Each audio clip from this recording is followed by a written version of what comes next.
Buenos días a los asistentes conectados. Les pido por favor paciencia, 5 minutitos para que puedan entrar los demás participantes. Gracias.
Buenos días a todos.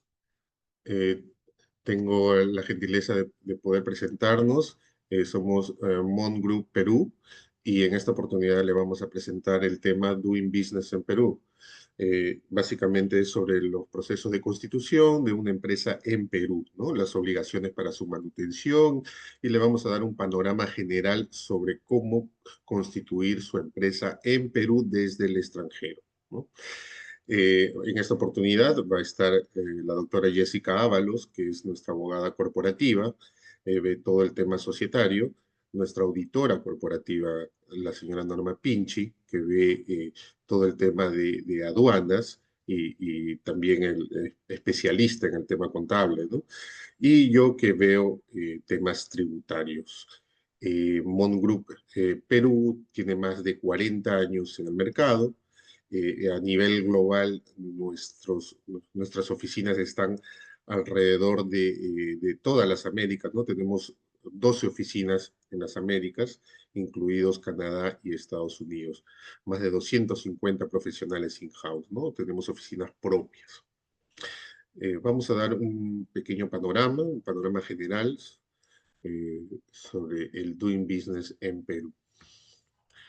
Bueno, en general les puedo mencionar que hay un gran incentivo en Perú para la inversión extranjera, ¿no? Hay principios básicos que maneja el Estado peruano con respecto a los inversionistas extranjeros, que uno de los principios, como se puede ver en la diapositiva, es el trato no discriminatorio, que quiere decir que se trata igual al inversionista extranjero y al empresario peruano.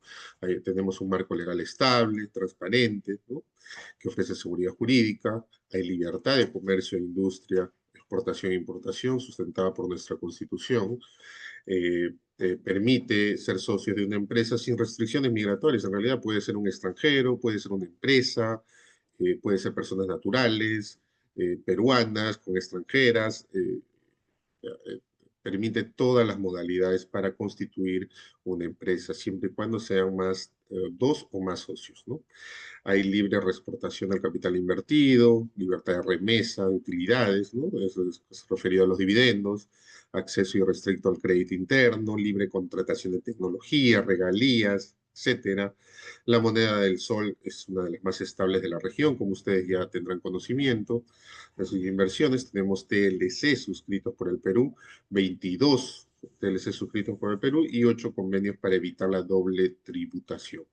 Es un país minero por excelencia, contamos con yacimientos de cobre, plata, oro, plomo, petróleo, etcétera, ¿no?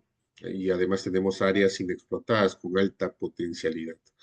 Tenemos la posibilidad de suscribir con el Estado convenio de estabilidad jurídica, ¿no? Con el cual básicamente hay algunos impuestos, en especial el impuesto a la renta, que se mantienen sin ningún cambio gracias a la suscripción de estos convenios, ¿no? Un poquito el mapa de principales actividades económicas del Perú, como se puede ver a lo largo de todo el mapa peruano, las inversiones en petróleo, oro, plata, cobre, gas natural, zinc, plomo, hierro, ¿no? Tenemos también el tema del azúcar, la refinación de azúcar, ¿no? Las plantas de harina de pescado, somos un país con mucha producción pesquera, ¿no?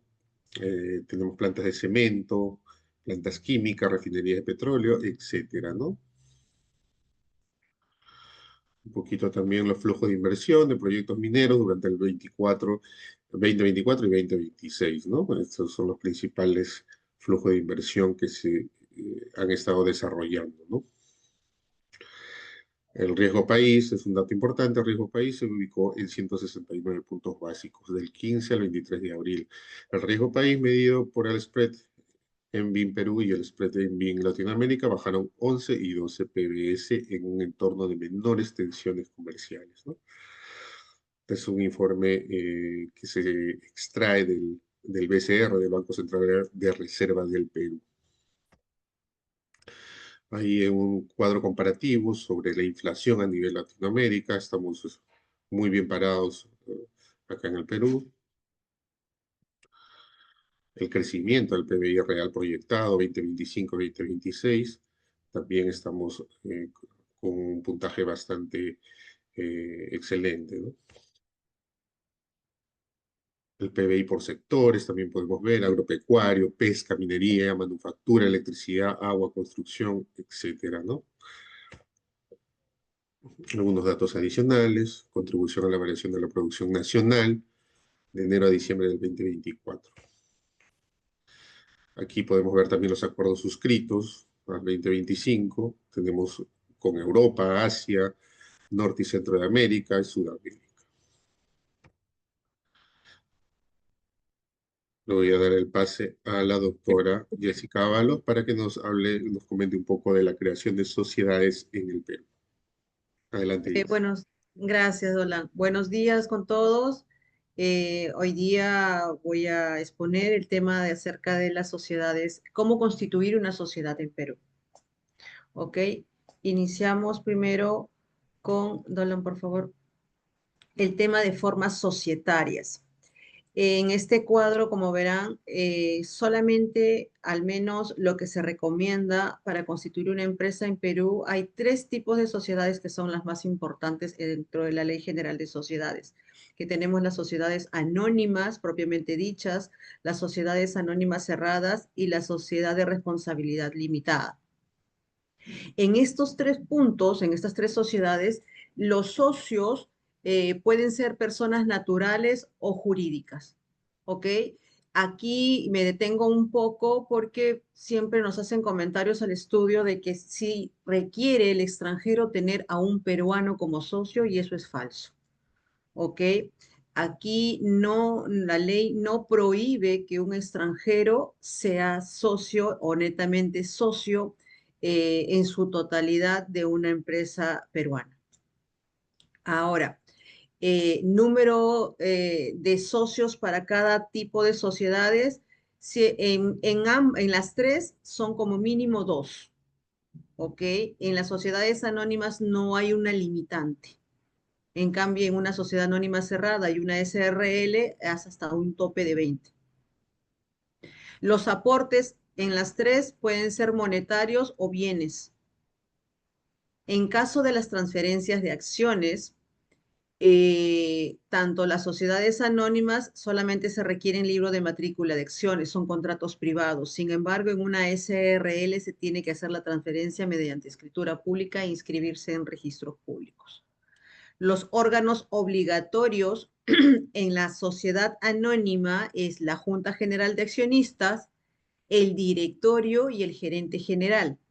En una sociedad anónima cerrada puede, como no puedes tener un directorio, es opcional. Y bueno, y en la SRL solamente es la Junta General de Participacionistas y el gerente general.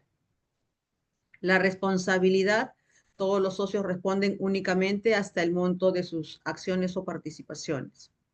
La duración en las tres pueden ser determinadas e indeterminadas. Y acá también preguntan acerca de que si en Perú existe empresas individuales. Sí existen empresas individuales, pero están regidas por su propia norma, por su propia ley.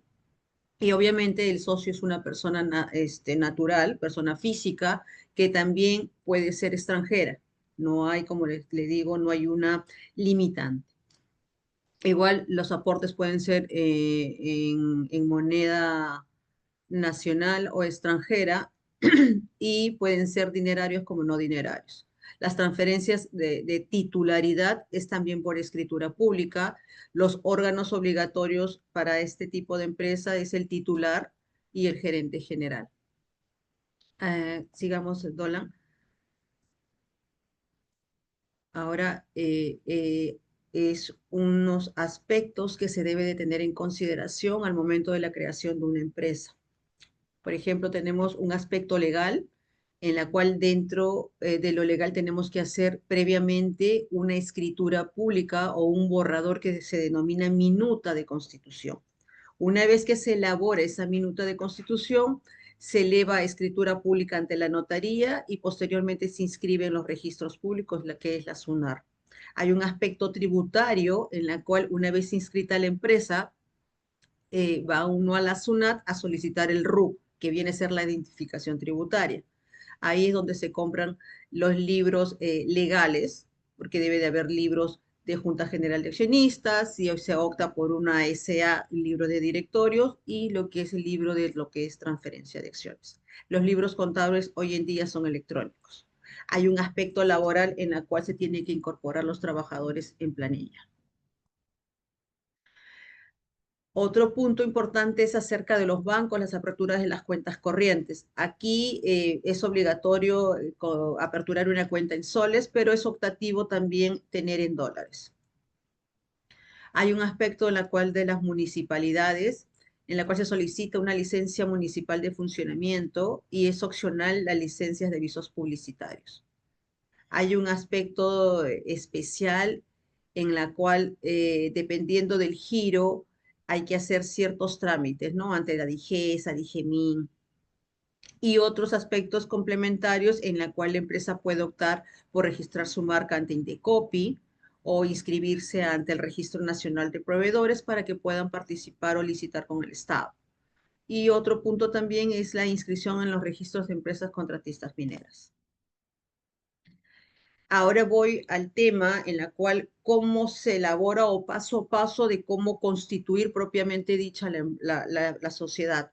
La elaboración de la minuta es un borrador de la escritura pública que al menos debe de contener lo que es la denominación social o la razón social de la empresa, los socios fundadores, la duración de la empresa que puede ser determinada o indeterminada, el objeto social, a qué es lo que se va a dedicar la empresa, tiene que ser específico para no dar paso a que el registrador al momento de calificar lo observen.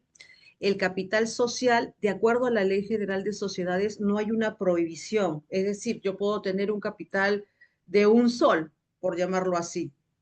Sin embargo, hay casos especiales que sí te obliga a tener un capital, como por ejemplo las empresas que se dedican a los contratistas mineros, que sí obliga a que su capital esté suscrito y pagado al 100, teniendo 100 UITs. ¿Qué significa esto? Que es un aproximado en dólares de 1.445, por decirlo así, dólares.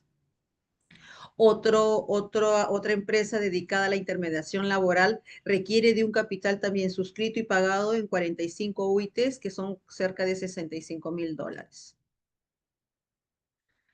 Continuemos.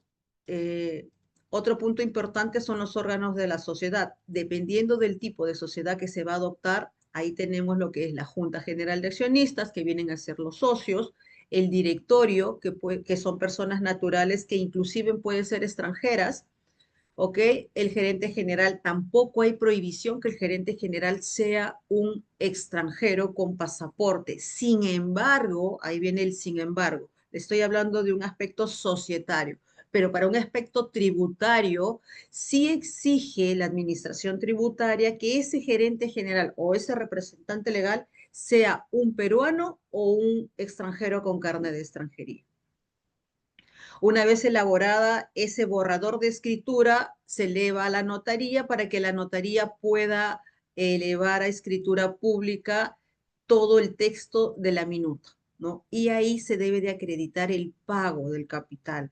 En Perú, si yo determino un capital, por ejemplo, de 10.000 dólares, eso al tipo de cambio en soles, eso va a ser mi capital y se tiene que ir con la minuta, con el borrador de la escritura pública a una entidad bancaria para que puedan aperturar una cuenta en formación, una cuenta interina. No es una cuenta corriente, es una cuenta interina en la cual debe de acreditarse que esta empresa ha pagado su capital. El pago de capital también se puede hacer en un mínimo del 25%. ¿Ok? Ahora, esto también es importante porque en la notaría se firma una declaración jurada de conocimiento de cliente. Es algo informativo, es una declaración jurada, como les comenté, en la cual son datos personales del socio que va a formar parte de esta sociedad. Y por último, tenemos lo que es la inscripción de lo que es el registros públicos NASUNAR, en la cual le dan un número de partida registral para poder identificar a la empresa societariamente hablando. Una vez que se haga la inscripción en registros públicos con esa documentación, uno va a la SUNAT a poder solicitar el registro único de contribuyente. y de ahí se aperturan las cuentas corrientes bancarias, tanto en soles como dólares, dependiendo de lo que, como quiera operar la empresa. Aquí en Perú se trabaja con ambas monedas, se puede facturar también con ambas monedas. En cuanto al plazo de la constitución de la empresa, aquí hay que tener presente lo siguiente. Si, yo he puesto ahí en la diapositiva que si son socios nacionales o son los extranjeros que van a venir a Perú a firmar. Si van a venir a firmar, entonces son 15 días hábiles aproximadamente desde que se firma la minuta de constitución. Y en el caso que son socios fundadores, son extranjeros y son personas jurídicas, ahí sí se demora un poquito más, o si el extranjero no va a venir acá a Perú a firmar, se tiene que mandar un poder por escritura pública. En el caso de personas naturales, se manda la escritura pública para que se inscriban en el registro de personas naturales. En el caso de personas jurídicas extranjeras, aquí sí se demora un poco. ¿Por qué? Porque previamente hay que inscribir esos poderes en el registro de personas jurídicas extranjeras aquí en la SUNAR. Y hay que enviar el poder por escritura pública, las modificaciones que tuvo la empresa, la constitución de la empresa que va a ser socia, la vigencia de la existencia de la empresa y lo que es la vigencia de la representación legal. Toda esa documentación, todo documento que viene para Perú tiene que estar apostillado para que tenga valor y pueda el registrador inscribir. Una vez inscrito ese poder, está bien, una vez que se inscribe ese poder, entonces recién allí empezamos a hacer el tema de la constitución de la empresa. Por eso el tema de la demora. Ahora sí, adelante. Ahora, un punto también importante es acerca de las sucursales de Perú de una sociedad extranjera. Eh, ¿Qué debe de contener esta sucursal? Al menos tiene las siguientes características.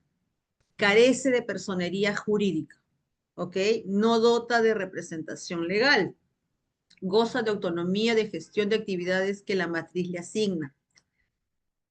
Esa sucursal tiene que establecerse mediante escritura pública aquí en el Perú. Y por lo menos, como ya le comenté acerca de los poderes, también tiene algunos requisitos como son los certificados de vigencia de la empresa.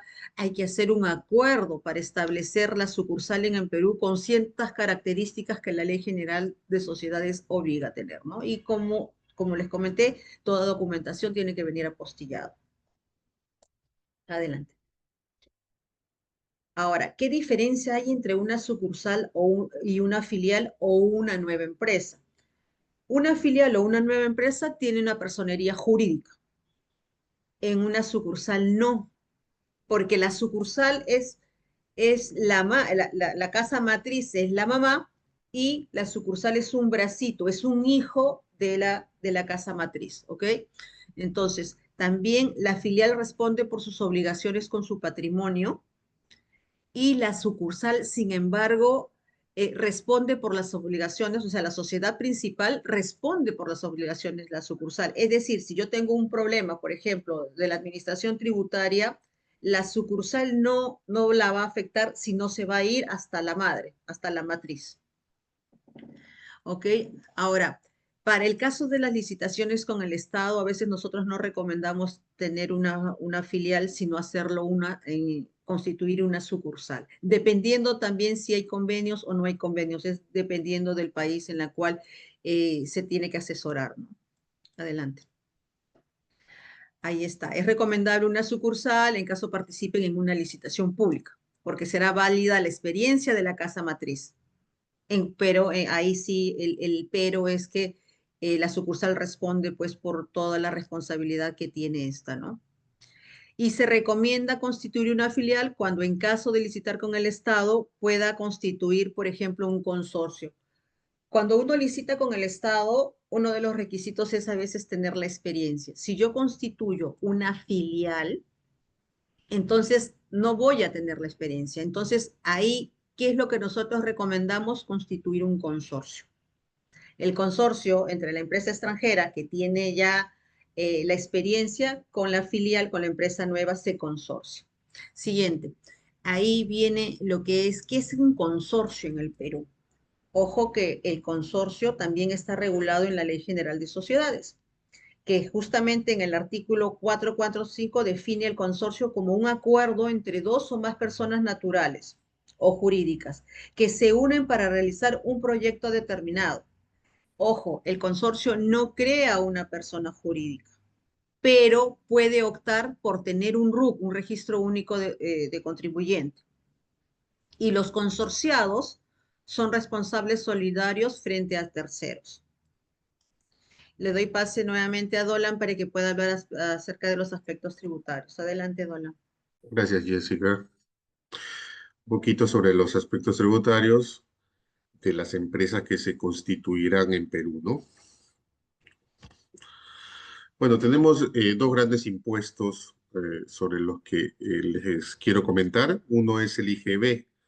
El IGB son unas siglas que se refieren al impuesto general a las ventas. En otros países es conocido como el IVA, ¿no? Impuesto al valor agregado. En Perú, el IGB es aplicable a la venta de bienes, como podemos ver ahí, venta de bienes muebles en el país, importación de bienes, primera venta de inmuebles por constructor, contratos de construcción, prestación o utilización de servicios en el país. Entonces, acá podemos ver que hay un principio de territorialidad del impuesto, ¿no? Es aplicable a situaciones o utilización de servicios u otras situaciones realizadas en el Perú, ¿no? El impuesto a la renta, por su parte, es un impuesto macro, como se define del propio nombre, ¿no? Es respecto a la renta. En Perú tenemos cinco categorías. Respecto a las empresas, es el impuesto a la renta de tercera categoría, como se puede ver en la diapositiva, ¿no? El cálculo, la tasa es 29,5. El cálculo es como se ve en la diapositiva: ingresos brutos menos costo computable, da como resultado una renta bruta. Se le resta los gastos, otros ingresos, queda una renta neta, hay unas adiciones, unas deducciones, lo cual da como resultado, y pérdidas, lo cual da como resultado renta neta imponible o pérdida, de darse el caso, ¿no? Y sobre eso se calcula el impuesto. También tenemos dividendos que reparten las empresas cuando han tenido utilidades. La tasa es 5%. En el impuesto a la renta, contribuyentes domiciliados, ¿no? Los domiciliados son las personas que viven en el Perú o personas extranjeras que están o permanecen en el Perú más de 183 días. Eso es domiciliados para nuestra ley tributaria, ¿no? Y no domiciliados son los extranjeros que vienen al Perú por menos de 183 días, ¿no?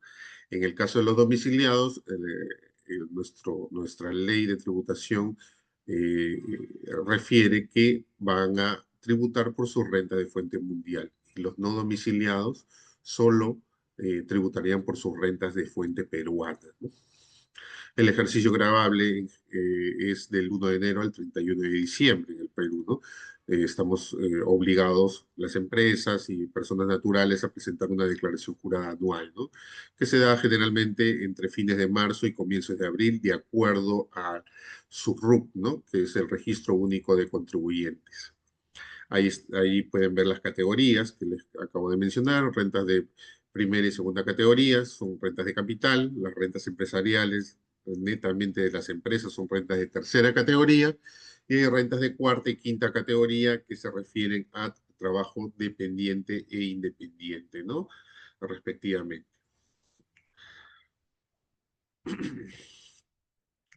Un poquito del régimen MIPE tributario. En general, el impuesto a la renta permite varios regímenes tributarios, ¿no? Los diferentes regímenes tributarios están relacionados básicamente a la cantidad de ingresos que pueda tener la empresa, ¿no? Les voy a hablar básicamente del MIPE tributario y del régimen general, ¿no? Porque son los que más se adecúan a las empresas que vienen de afuera y por su nivel de vinculación, ¿no? Eh, en el caso del MIPE tributario, pues es aplicable a los sujetos cuyos ingresos netos no superen las 1.700 UITs, ¿no? en un ejercicio gravable. No tengan vinculación directa o indirecta en función del capital con otras personas naturales y que sus ingresos en conjunto no superen las 1.700 UITs. Que no sean sucursales, agencias o cualquier otro establecimiento permanente de empresas constituidas en el exterior, ¿no? No hayan obtenido en el ejercicio gravable anterior ingresos netos anuales superiores a 1.700 UITs. 1.700 UITs, estamos hablando aproximadamente de 2.533.000 dólares, ¿no? La UIT en el 2025 es aproximadamente 1.490 dólares. Como les pueden ver ustedes, incluso el régimen MIPE tributario es bastante restrictivo, ¿no? No permite vinculación con otras empresas, ¿no? Y me dice que y que sus ingresos en conjunto no superen las 1.700 UITs. Las tasas del MIPE tributario, hasta 15 UITs, se va a tributar con el 10% y más de 15 UITs con el 29.5%, ¿no? Esa es la renta anual. Otros aspectos importantes, les puedo mencionar sobre la contratación laboral en el Perú. Ya tenemos un especialista en el estudio que ve temas laborales. Cualquier consulta o duda podemos agendar una reunión con nuestra especialista y responder cualquier duda que tengan, ¿no? Les voy a mencionar en general la contratación laboral en el Perú y que se refiere básicamente a una contratación a plazo indeterminado, ¿no? Es una relación que tiene como principios laborales la prestación personal del servicio, la subordinación o independencia y la remuneración, ¿no? Es una contratación laboral. ¿A qué se refiere esta parte, ¿no? Entonces, en este caso, la regla general, dice nuestra normativa laboral, es a plazo indeterminado, que tenga las características que les acabo de mencionar, ¿no? En ese caso, el costo para la empresa va a ser de 2 gratificaciones al año para sus trabajadores, un sueldo cada uno en julio y en diciembre, CTS, compensación por tiempo de servicio, ¿no? Equivale a una remuneración más un sexto de la gratificación, vacaciones, 30 días de vacaciones, es salud 9% a cargo del empleador, ¿no? También retenciones por aportes provisionales, previsionales, que AFP, o puede ser el caso que sea ONP, ¿no? Hay un impuesto a la renta de quinta categoría para el trabajo, que va a pagar el trabajador como dependiente, ¿no? La regla general es que el contrato sea verbal o escrito. Hay una excepción que no es el caso de a plazo determinado, que el contrato debe ser por escrito, ¿no? En el caso de personal extranjero, hasta el 20% del número de trabajadores, nos dice nuestra normativa, y en remuneraciones no más del 30% de la nómina, ¿no? Contrato escrito y plazo no mayor de 3 años. Se puede prorrogar. Excepciones, ejemplo, personal de dirección o gerencial, profesional o técnico especializado. Otros costos para la empresa son las utilidades, según el tipo de empresa, ¿no? Que puede ir entre el 5 y 10%, ¿no? Hay una asignación familiar en un 10% de la remuneración mínima vital, actualmente 102.5, ¿no? Eh, seguro vida ley o un seguro de trabajo de riesgo, ¿no? Dependiendo del tipo de actividad que se vaya a desarrollar. En el tema migratorio también contamos con un especialista que ve estos temas y les puede absolver cualquier duda. En términos generales, pues nuestro marco migratorio se refiere a las visas, los trámites, los permisos, ¿no? Aplicables para trabajar en el Perú, sea personal dependiente o independiente, ¿no? Eh, es obligatorio una visa de trabajo, ¿no? Referida a la calidad migratoria del trabajador por un año prorrogable. Requiere contrato firmado por las partes, aprobado por el Ministerio de Trabajo, ¿no? Hay el convenio, en el tema de acuerdos internacionales, tenemos el convenio Mercosur, ¿no? Para nacionales de Argentina, Bolivia, Chile, Colombia, Ecuador, Paraguay y Uruguay. Hay un requisito mínimo de residencia de 2 años.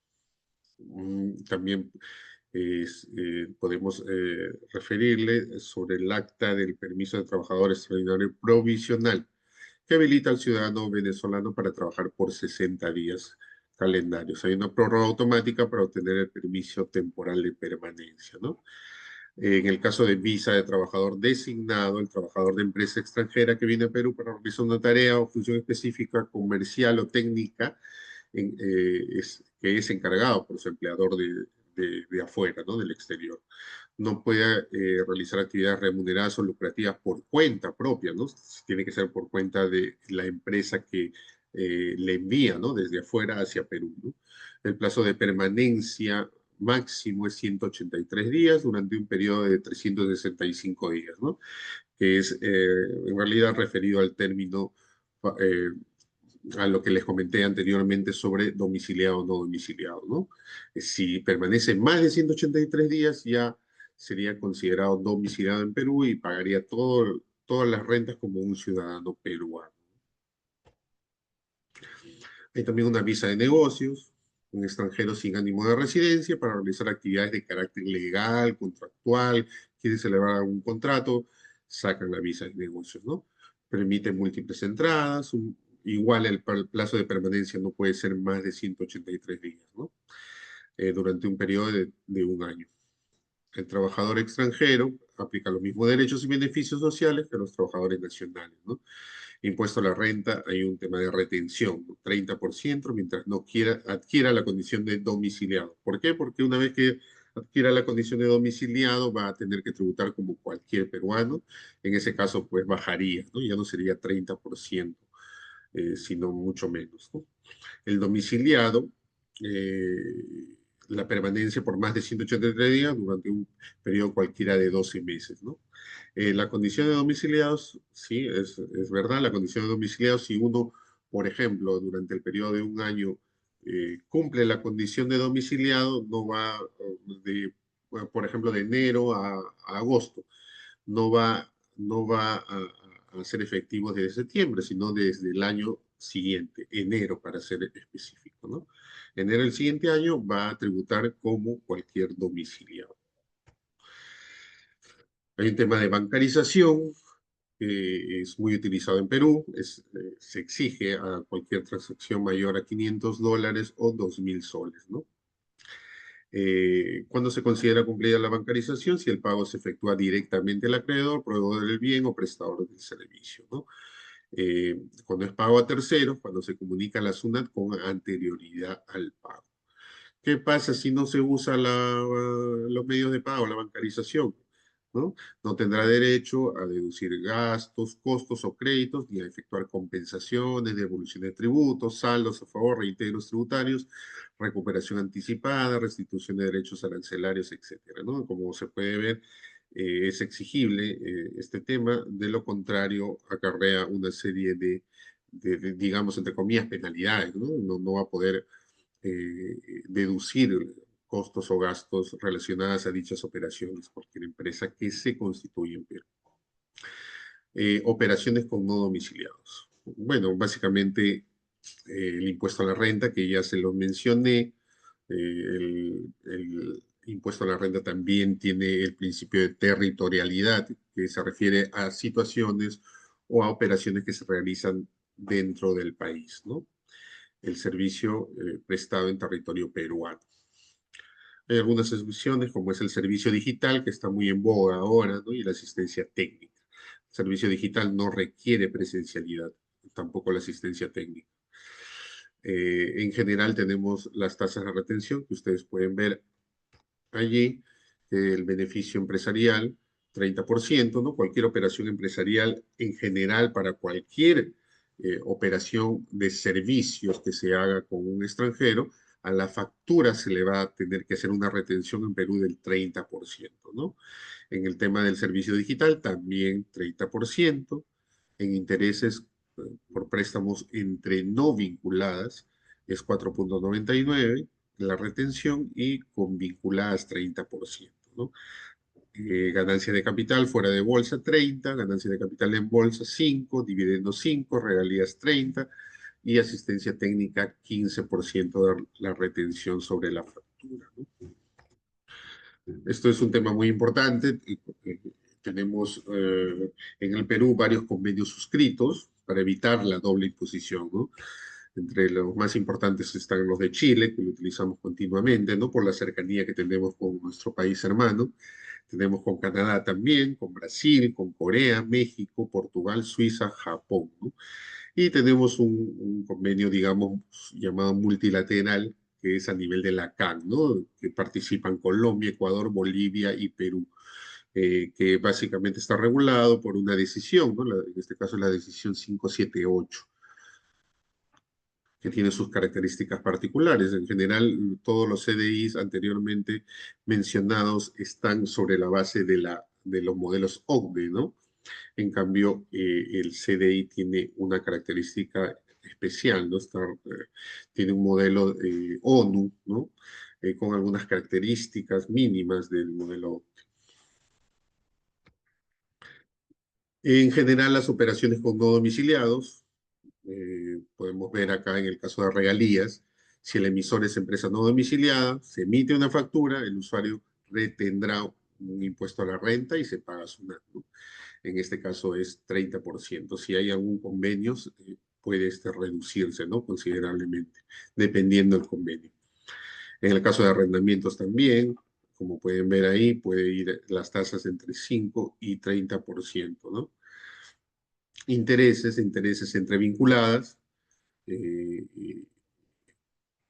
también hay beneficios si proviene la factura desde un país con el cual tenemos convenio de doble imposición, que puede ser entre 15 y 10%. La reducción, en general, como se vio en el cuadro, la retención sobre la factura, o sea, sobre los intereses, es 30%, ¿no? Hay un límite en Perú para deducir este tipo de gastos, que es hasta el 30% del EBITDA, ¿no? Contratos de construcción también son servicios empresariales, hay 30% de retención, salvo CDI, ¿no? Hay que tener en cuenta el tema del establecimiento permanente, que la empresa que envíe trabajadores no permanezca más de 183 días en el Perú, ¿no? De lo contrario, de lo contrario, va a tributar como cualquier empresa peruana y es pasible de no poder aplicarse el convenio correspondiente, ¿no? Y el tema de la bancarización, que ya les mencioné, ¿no? Importante, muy importante para una empresa que se constituye en Perú, muy importante. Tiene que celebrar contratos. La SUNAT al momento de hacer una fiscalización le va a pedir los contratos que suscriba, obtener certificados de residencia, ¿no? Para el tema de ver los impuestos que le son aplicables, eh, acreditar prestación de servicios, con diferentes medios, ¿no? Cualquier medio con que pueda acreditar la prestación efectiva del servicio es necesaria para presentar ante una eventual fiscalización, ¿no? Hay que llevar el control de trabajadores desplazados, muy importante, obtener certificados de retención, ya sea para recuperar el impuesto que ha sido retenido en el Perú, ¿no? Acá tenemos un ejemplo respecto al CDI Perú-Chile, ¿no? Por ejemplo, ¿no? Si es un servicio en general, la retención general, como pueden ver en la primera columna, es 30%.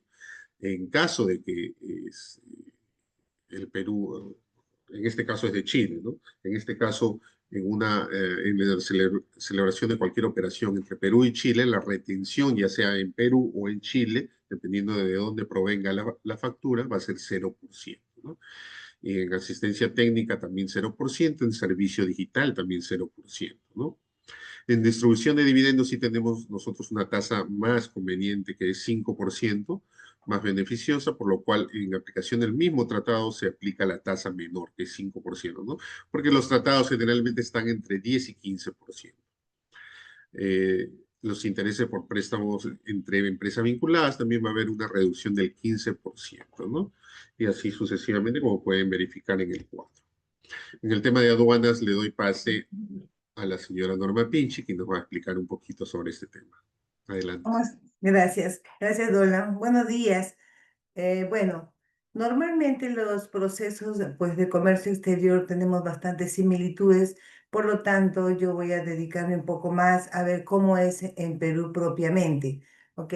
Entonces solamente comentarles de que digamos, nuestro nivel de ad valorem, que es el impuesto propiamente aduanero, tenemos una franja que vemos entre 0, 6% y 11%, y hay algunas excepciones del 4%. Entonces, lo que hay que tomar en cuenta para lo que es los tributos que gravan la importación propiamente es el arancel, al cual se va a agregar el IGB, que vamos a ver posteriormente en un ejemplo.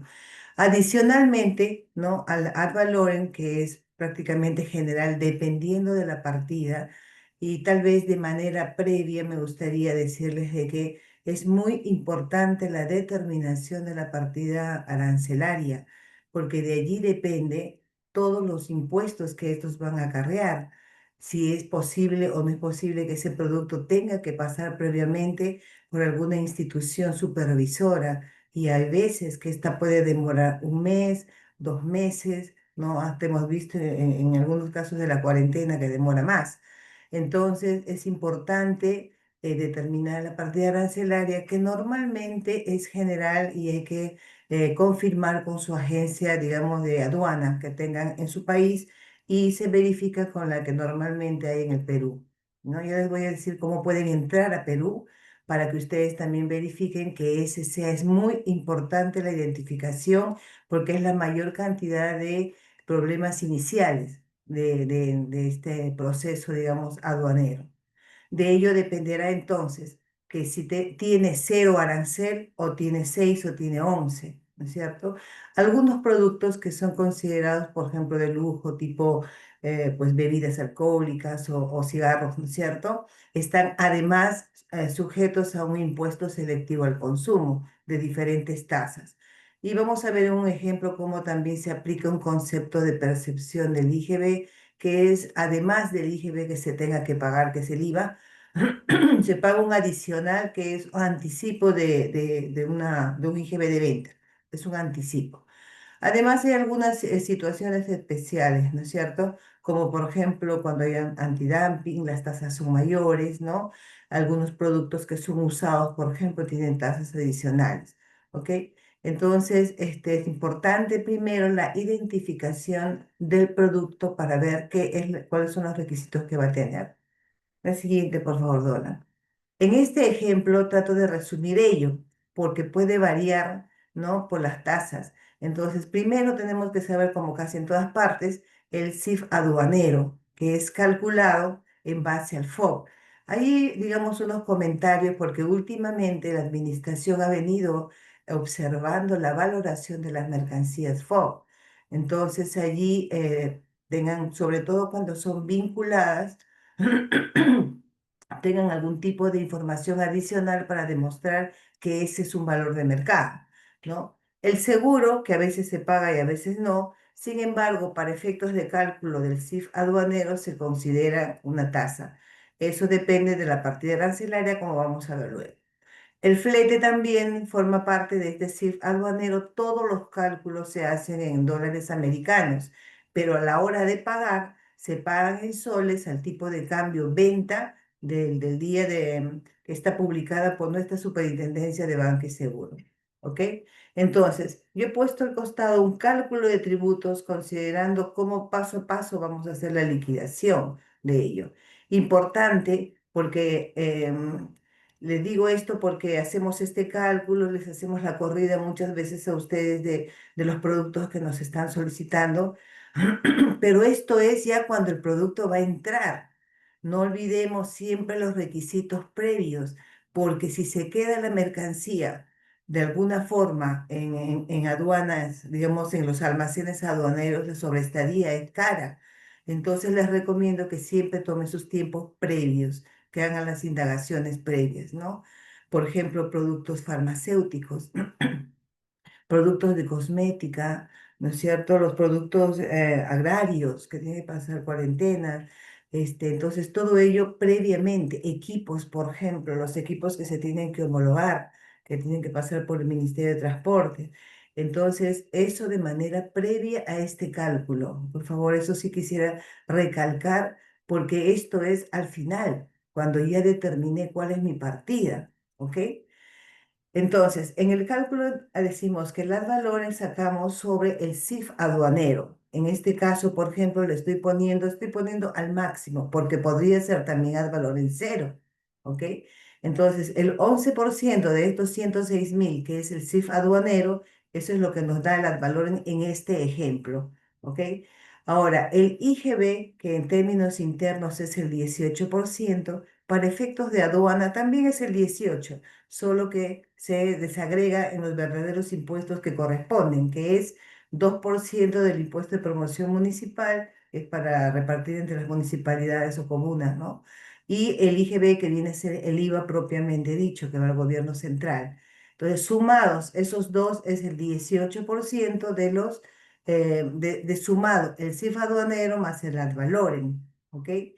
Sobre ese monto, ya vamos a tener un primer grupo de derechos aduaneros, tenemos que en forma adicional pagar una percepción, que como les dije es un concepto de anticipo de IVA. Quiere decir que ustedes pueden aplicar cuando ya vendan, van a aplicar eso a cuenta. Si en algún momento esto, pasado 3 meses, no lo utilizan, se puede solicitar la devolución y yo podría decir que es una de las devoluciones más rápidas, ¿ok? Porque solamente verifican que efectivamente a través de sus libros contables de compras, de ventas, no lo han usado.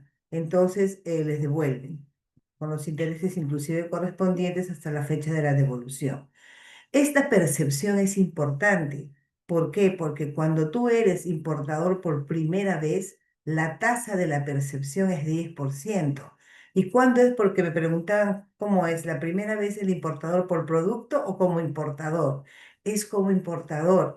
Cuando uno se registra en la ficha RUC, debemos decir que tenemos operaciones de comercio exterior. Y ahí dice importador slash exportador. Tenemos que declarar, ¿ok? Entonces, teniendo en ese caso soy importador, cualquier producto, tengo mi empresa y vendo un producto A, la primera vez que importo el producto A, soy importador. Después traigo producto B, no hay problema, ya eres importador, o sea, ya tienes un primer movimiento en aduana. Ese primer movimiento o ingreso en aduana es 10% la percepción. Posteriormente baja las siguientes importaciones a 3,5. Entonces, un poco para que calculen sus flujos de caja correspondiente. ¿Ok? Entonces, hay excepciones, lógicamente, cuando es ropa usada el 5%, cuando, por ejemplo, también vemos de que el consignatario acá en Perú es una empresa o una persona que un negocio que está no habido, o sea que no es ubicable en SUNAT, no lo han ubicado su domicilio, también te aplican el 10%, pero yo diría que son excepciones irregulares, ¿no? Y entonces, finalmente, lo que yo tengo que pagar en aduanas son estos derechos aduaneros, que es el ad valorem, que puede ser cero, desde cero. Hay una gran lista de partidas arancelarias con cero, más de la mitad. Tenemos que pagar el IVA, que es el 18% dividido entre 2 y 16, y tenemos que pagar la percepción. En este caso, por ejemplo, tenemos que pagar los 32.000 más la percepción. Ahora, la pregunta es, el ad valorem definitivamente es un costo del producto, ¿no? Y el IGB que se paga, que es el 18, el 2 más el 16, es crédito fiscal. Eso no me devuelven. O sea, tengo que ir arrastrando mes a mes ese monto. Sin embargo, lo que es percepción sí nos pueden devolver. Entonces, en este caso hay que pagar en dólares los 46.000 dólares en este caso. Pero como les decía, al tipo de cambio venta, con el tipo de cambio venta publicado por la SBS. La siguiente, por favor. Esta es la forma como ustedes, esta es la página en que pueden entrar ustedes a SUNAT para verificar. Por ejemplo, a veces nos mandan a nosotros y nos dicen, ¿pueden confirmarme una partida? Y me mandan una partida que no existe. Entonces, les recomendaría que de manera previa ingresen a esta página. Una vez determinada acá, ya les podemos decir, hacer la corrida correspondiente con mayor cercanía, ¿no? Por ejemplo, acá este producto nos está diciendo que tiene el valor en cero, ¿no? El IGB y el impuesto de promoción municipal es normalmente general, salvo que sean productos, algunos productos que de manera expresa indiquen que hay exoneración de IVA, es la única forma en que sea cero, si no, general es 18%. Y el seguro, cuando nosotros no tenemos un seguro pagado, de todas maneras es un concepto que tiene que ir en el CIF. Entonces, cuando no he pagado, se presume, en este caso de este producto, que es 1,75% el seguro. Hemos encontrado de 2%, de 3%, excepcionalmente encontramos una vez 6%, pero normalmente fluctúa entre 1,5 y 2%, ¿no? La siguiente, por favor. Asimismo, también en esta página podemos encontrar en la mayor cantidad de veces las entidades reguladoras que de manera previa tienen que pasar. Por ejemplo, en este caso, los termómetros tienen que ir, ¿no es cierto?, hay Digesa, dependiendo de qué producto es, porque es bastante detallado ello, ¿no? Y como les decía, cada una de las entidades, que inclusive hicimos un webinar al respecto, cada una de las entidades tiene diferentes procedimientos y es muy detallado. No es lo mismo cosmética que farmacia, y cada uno tiene su área y sí demora porque primero te tienes que inscribir y si es un producto farmacéutico primero tienes que hacer droguería, ¿no? Entonces, todas esas cosas de manera previa recomendaría entre un par de meses por lo menos para evaluar su producto, ¿no? Si es que está homologado por donde tiene que pasar, que es diferente. La homologación de repente demora menos que la inscripción, como droguería, por ejemplo, ¿no? Entonces, esas cosas sí es importante hacerlo con tiempo en temas aduaneros, por lo menos las primeras veces. La siguiente, por favor. Los regímenes aduaneros se mantienen, ¿no? Siendo la más importante, lógicamente, las definitivas. En el caso de los, digamos, inversionistas, vienen para lo que es el consumo en el mercado nacional, razón por la cual inclusive se crean las filiales, para que puedan, porque acá las empresas grandes piden facturas peruanas generalmente, para que no tengan que hacer todo el tema de importaciones, ¿no? Entonces, normalmente es importaciones definitivas. Pero sin embargo, últimamente está viendo exportaciones también, porque están viniendo inversionistas a comprar materia prima que luego es exportada para afuera, paltas, arándanos, ¿no es cierto? He visto varias de esas también. Bueno, hay otras cosas allí. Y en las temporales es importante porque hemos visto, por ejemplo, en los casos de muchos proveedores para aduana, para mineras que traen transporte, que traen maquinarias, ¿no? Allí tenemos un régimen en que puede ingresar el producto o la mercancía 18 meses. El tema está en que hay que hacerlo también con un poco más de tiempo porque se tiene que dejar una carta fianza o una garantía equivalente a los tributos. O sea, se hace igualito el cálculo que hemos hecho, pero no lo pagas, sino que lo garantiza. El tema está que para que te den una carta garantía tienes que ir al banco y si no tienes tú un historial, van a pedirte una garantía líquida, o sea, plata inmovilizada, ¿no? Entonces, o en algunas circunstancias se hace la gestión para que también la matriz de ejemplo de Chile haga la garantía, pero demora, toma sus tiempos. Entonces, por esa razón es que tenemos que tener en cuenta estos regímenes, ¿no? Digamos que esas dos son las que son las más comunes, las que más problemas hemos presentado, ¿no es cierto? La siguiente, por favor, Lola. Ya. Además, nosotros también tenemos, bueno, aquí lo que les estoy diciendo es un poco la forma, ¿no? Esto es de mucho tiempo, ha mejorado, se supone, toda la trazabilidad de lo que es aduanas, ¿no? Las demoras internas son un poco menores. Tenemos sí un problema de transporte, porque eso también hay que tomar en cuenta, ¿no? El transporte, tenemos ahora Chancay que ya está funcionando, pero sí tenemos un tema de transporte que hay que tomar en cuenta también por temas de tiempo. Bueno, estando ya en aduanas, sale, ¿no es cierto?, el semáforo, que el verde te permite sacar la mercancía casi de inmediato, pero tiene sus cosas y hay que mirar, por ejemplo, horarios y todo ello. Por ejemplo, quisieron traer unas computadoras y llegaban pues 1 de la mañana y a la 1 de la mañana le decían deje su computadora y no querían dejarlo porque ahí tenían información. Entonces, coordinemos todo eso, por más que sea verde, siempre hay que tomar en cuenta sus temas, ¿no? Y lo que es carril naranja es documentario básicamente.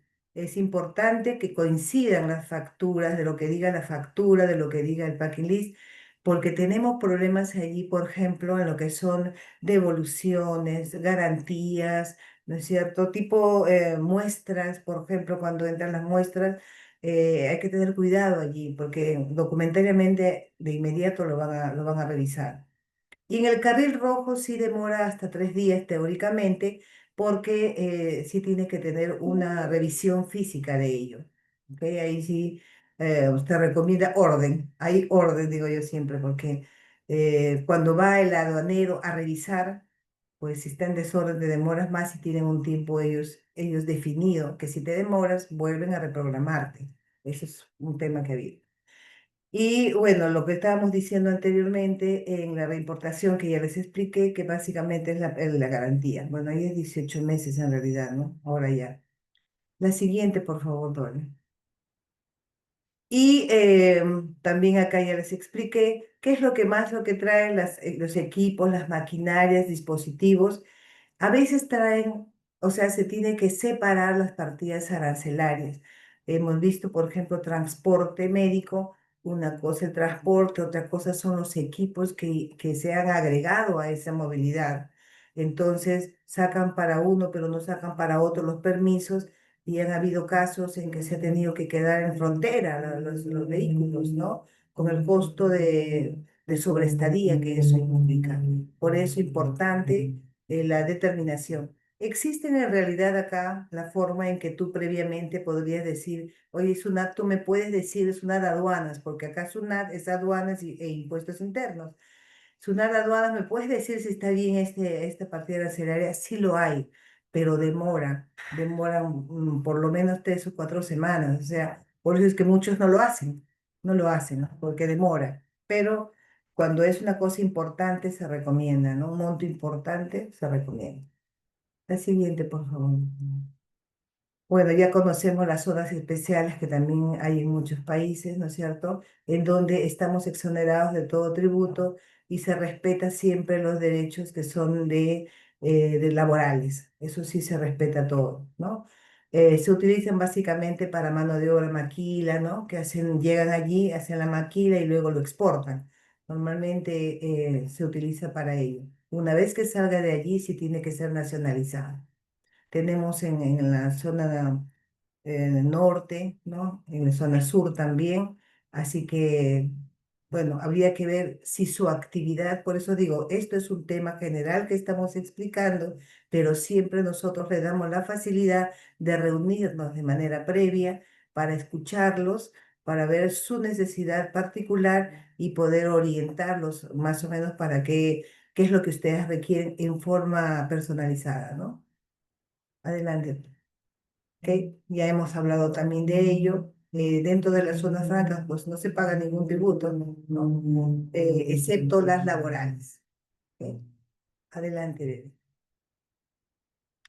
Eso es de mi parte de manera general de lo que son aduanas y reiterarles nuestra voluntad y nuestra, digamos, disposición que tenemos todos los profesionales del estudio.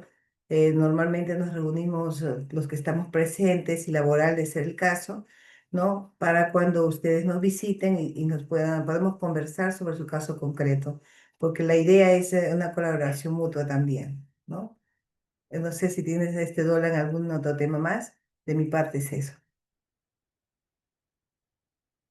Estamos acá en Lima, estamos en nuestra oficina principal, está en Lima, en la zona financiera, en San Isidro estamos. Así que los esperamos ahí O con si mucho gusto. tuvieran alguna consulta también, ¿no? Para poder, Así. aunque sea 5 minutitos, poder Sí, resolver algunas correcto. consultas que deseen. A ver en el chat. Ujú.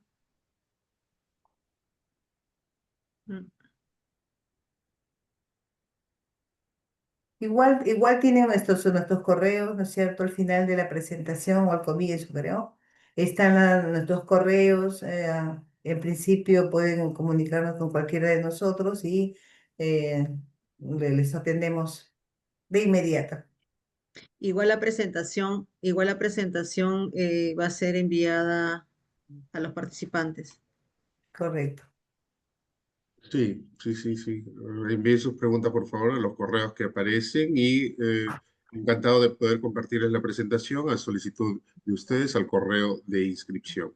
Muchas gracias por su atención y si no hay ninguna pregunta, pasamos a terminar el webinar. Muchas gracias Dolan, por su... disculpa, Sí, disculpa, sí, acá de Eduardo dice, ¿cuáles son las exigencias para el domicilio legal de la nueva empresa? Dentro de los estatutos se consigna cuál va a ser el domicilio. Si va a ser de Lima, es Lima. Si va a ser, por ejemplo, en Cajamarca o en Piura, se consigna en la ficha RUC, o sea, perdón, en el estatuto. Y cuando uno vaya a obtener su número de identificación tributaria, el RUC, allí sí el administrado de la SUNAT le exige un recibo del domicilio donde la empresa va a operar. Ya, Claro, no si no sé está si su nombre, si no está su nombre, piden un contrato, algo que demuestre que realmente ustedes tienen el derecho de tener estar ahí, ¿no? dice Eduardo, si es un coworking, no recomendamos el coworking porque a veces hay documentación, por ejemplo, del banco o de la misma SUNAT en algunas oportunidades, llegan las notificaciones y a veces en los coworkings no hay una recepcionista, por decirlo así. Por eso que siempre se consigna, o al menos en nuestro caso, siempre consignamos nuestros domicilios y toda la documentación llega a nosotros y en tiempo real es comunicado al cliente, ¿no? Sí, ese es el problema que hemos tenido efectivamente. O sea, llega y, por ejemplo, documentos de SUNAT se atienden de inmediato, de Correcto. inmediato. Entonces, puede ser que tengas un coworking, por ejemplo, para equipos de trabajo, pero como domicilio legal recomendaría o Exacto. una de ustedes propiamente o nosotros que también damos ese servicio, ¿no? Claro, Eduardo, sí, no hay ningún problema con lo que dices. Departamento personal, sí, muchas personas lo hacen. La idea es que se esté informado y que al momento de alguna fiscalización o, por ejemplo, alguna demanda, que hay plazos y si tú pierdes esos plazos para contestar, ahí es el problema, ¿no? Ujú. ¿Qué deben comentar del De Dropbox. drug? Roba. Sí, Perdón. el Dropbox se ha mantenido, iban a sacarlo, iban a cambiar la tasa, pero se ha mantenido felizmente y últimamente no es tan complicado la presentación, pero sí se están demorando en las respuestas. Así que también ahí hay que tener cuidado con los libros contables. Allí hemos tenido problemas cuando han habido diferencias, porque ahora tenemos dos presentaciones. Tenemos la presentación de los libros contables y aparte tenemos la declaración jurada. Y en la declaración jurada tú tienes que poner los que efectivamente se han embarcado. Si no pones eso y si hay diferencias con lo que ellos tienen, te van a rechazar. Y han habido rechazos por ello. Pero sí funciona acá, ¿no? Bien. Al respecto, sí, como ustedes saben, es un beneficio para prácticamente el exportador porque basta que tenga un porcentaje mínimo de participación o de compra extranjera que forma parte de un producto, ¿no? Así nos preguntan, como ustedes ya deben conocer, todos los elementos que conforman el producto que se va a exportar y si hay allí un porcentaje mínimo de participación, se considera realmente un beneficio, ¿no?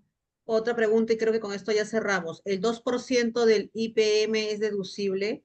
Sí, mira, lo que pasa es que en realidad es un 18%, 2% del IPM y 16% del IVA, sumados da 18%, que para efectos tributarios es el IVA y todo es crédito fiscal.